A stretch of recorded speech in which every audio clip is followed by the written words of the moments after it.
As the children make their way to children's church and nursery, I invite you once again to join with me in the Gospel of Mark. We've been spending a little time with the Gospel of Mark this summer. Mark is instructive because Mark is consistently revealing for us what it is that Jesus prioritizes in his ministry, but not just what he prioritizes, the very nature of that ministry is revealed. And so once again, we see Jesus doing what Jesus has been doing since his ministry began. And that is, he keeps crisscrossing the Sea of Galilee. And in the context of that crisscross, he moves between his own community, his own Jewish community, and the Gentiles. And on this occasion, he's crossing back over once again to the west side, where he is in a predominantly Jewish community. And right there in that community, as he arrives, so many people are gathering round. So much of a crowd has come to hear him, that once again he speaks from the shores of the sea so that he can speak to all those who would come. And into the context of Jesus' arrival once again on those western shores, a leader of the synagogue, Jairus, makes his way through the crowd. Now, Jairus is not a religious figure. Jairus is a layman. Jairus has responsibilities for and in the synagogue. He's not a rabbi. He's not a scribe. He's not a priest. He's a layman who has arrived. And how he arrives is on his knees. He arrives in the company of Jesus, and though all those people would be between himself and the one to whom he seeks, he arrives on his knees. And he implores Jesus to heal his little girl. His little girl. Can you imagine the tumult in Jairus' heart and mind as he came up to the crowd? Can you imagine how his heart must have been beating as he came to the back edge of that crowd? Can you imagine, as one who is respectful of the rabbi and the rabbi's role, should push his way up and fall on his knees before Jesus and there make a personal request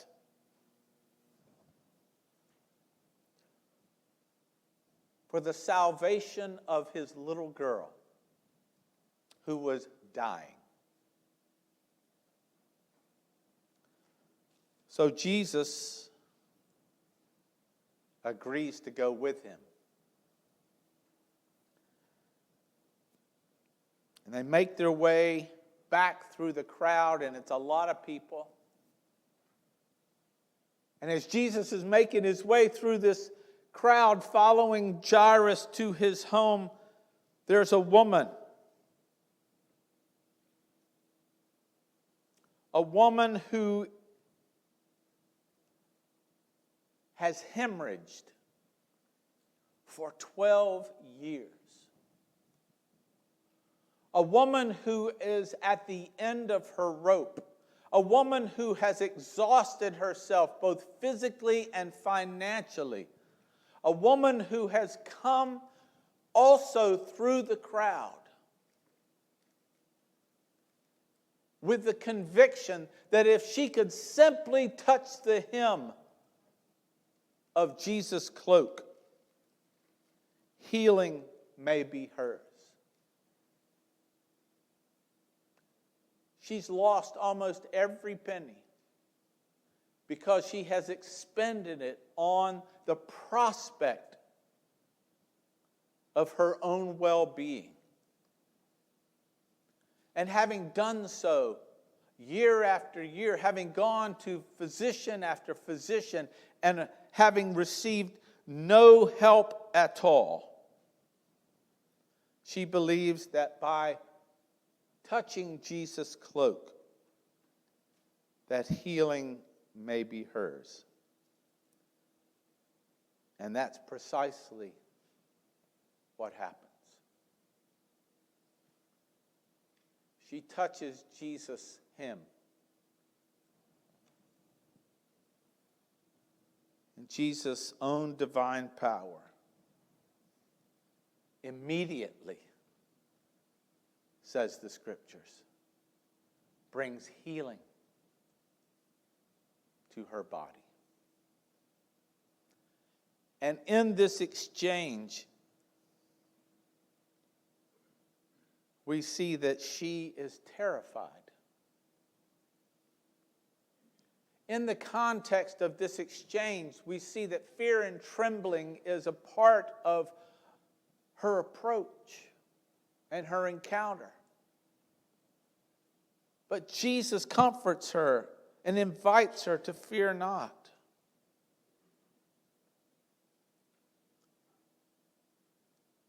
Having touched her, having put her arm out and grasped the very hem of Jesus' cloak, she's restored. And it's precisely from that point on, who is this? Who's touched me, Jesus asks.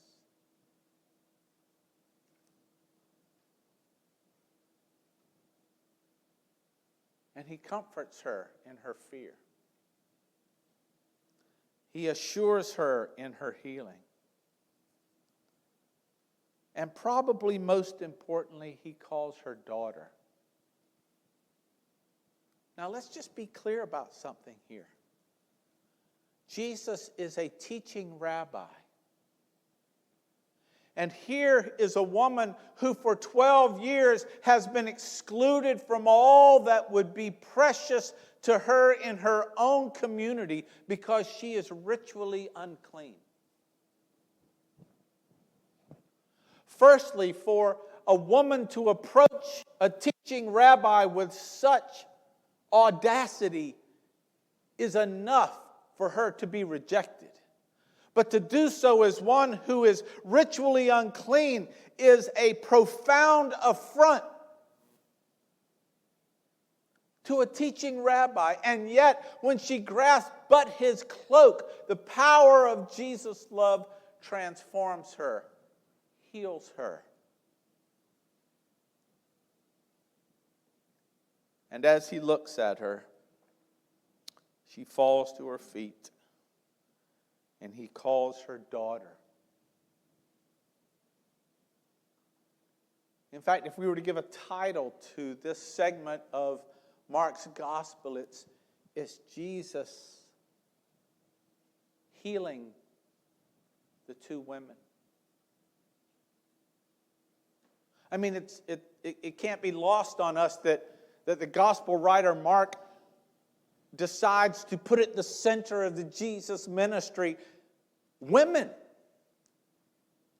Women didn't get top billing, you see, in most religious circles. And yet, here in conveying the very nature of Jesus' ministry, we see Jesus putting to the center. We see the gospel writer reminding us that at the very center of Jesus' ministry are those that are on the margins.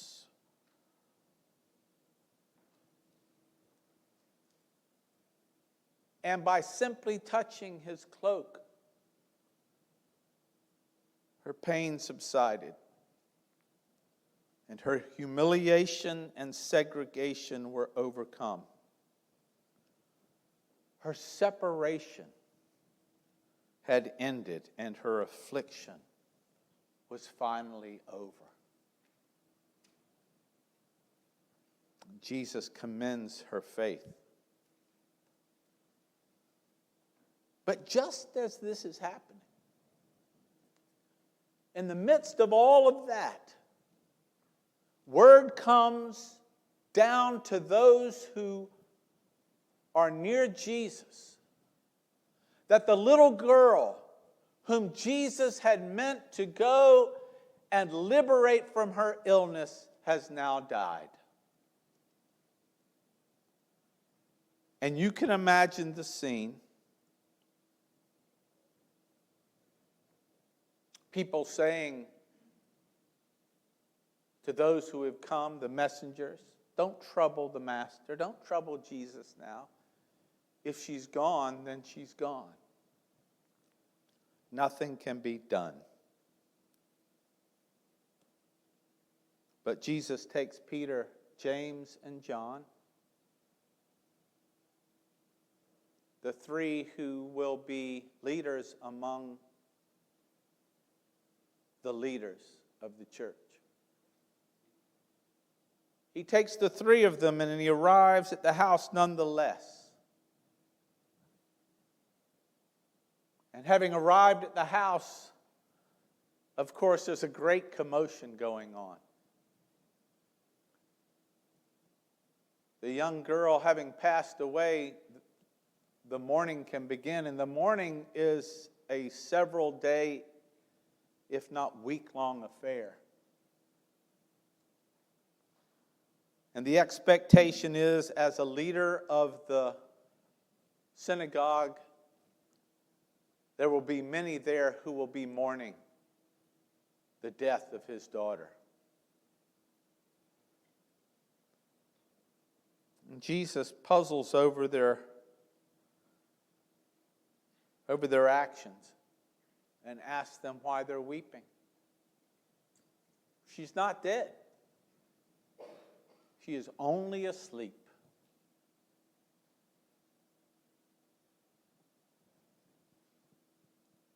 And they laughed. They laughed.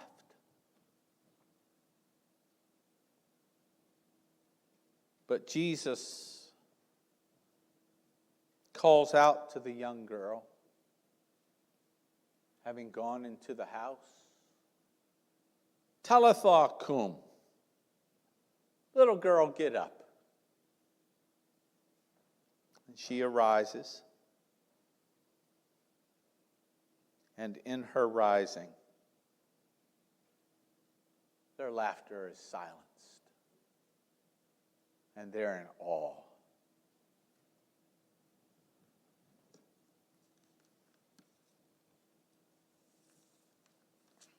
As I told the children earlier, when I was a kid, having newly arrived in Northern Virginia, only blocks away from this church, my new friends found it easy to ridicule what they heard and what they saw. It was just who we were. But they found it strange, different, odd at best.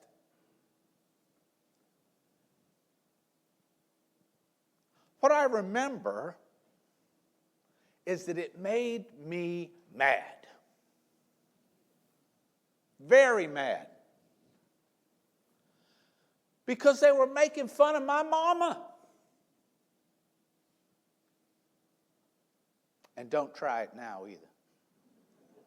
It won't go well for you. They were making fun of my mom. I was furious.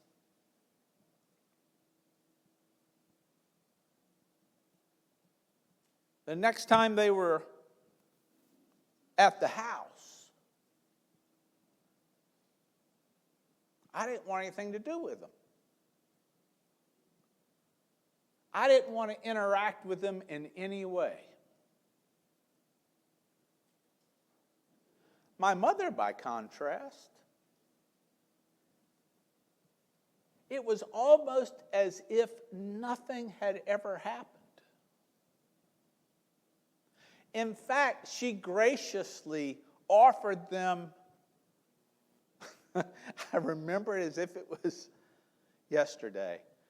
They came to the house, I answered the door, my mother was standing behind me, I was ready to run them off. And she invited them in. Now, I'm a kid. Why are you letting those people in the house?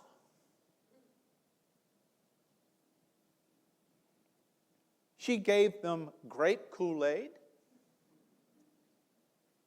Now, I don't know if that's the good stuff. There's a half gallon in the fridge on a regular basis. And guess whose it was? Mine. And she graciously pulled out the Dixie cups, filled them up, handed out cookies, and treated them like me. It was audacious. It was wrong.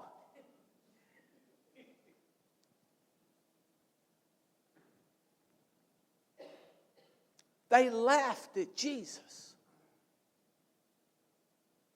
because it was audacious to even utter those words.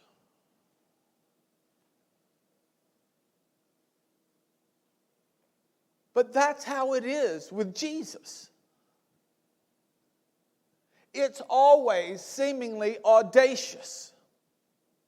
It's always seemingly beyond what any of us would do naturally.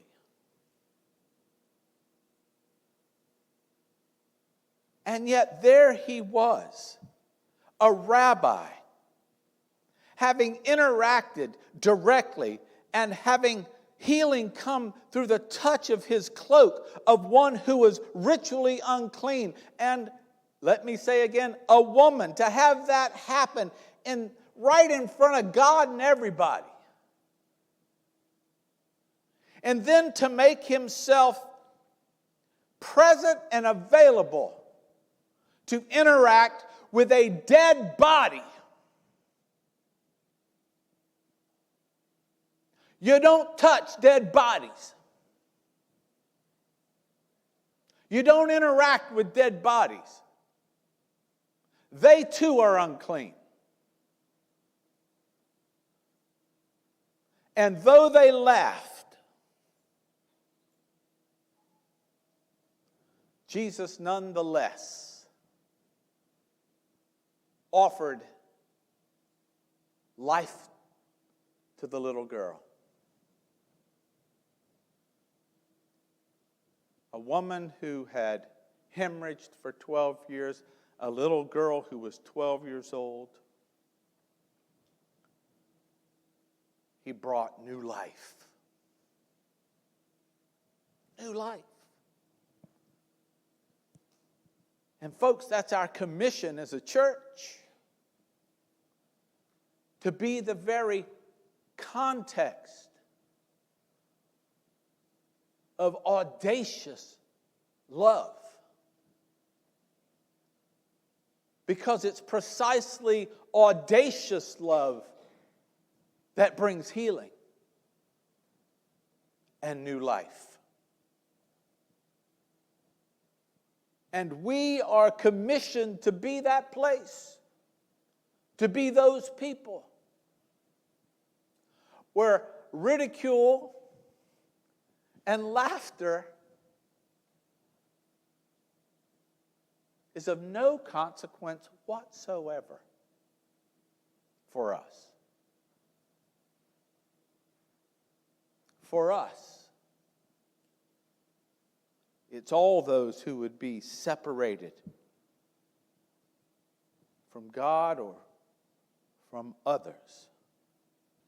It's all those who are afflicted by all that life can bring.